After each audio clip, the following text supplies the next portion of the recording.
407 years ago, our fathers brought forth on this continent a new nation conceived in liberty and dedicated to the proposition that all men are created equal.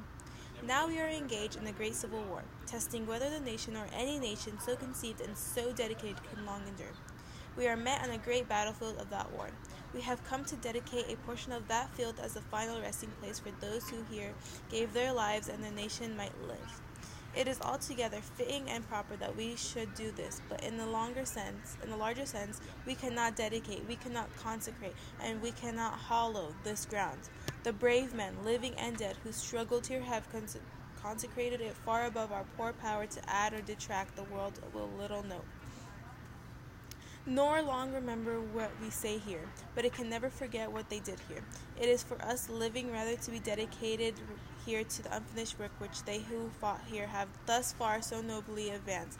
It is rather for us to be here dedicated to the great task remaining before us, that from these honored dead we take increased devotion to that cause for which they have here gave it the last full measure of devotion. That we here highly resolve that these dead shall not have died in vain, that this nation under God shall have a new birth for freedom, and the government of the people, by the people, for the people, shall not perish from this earth.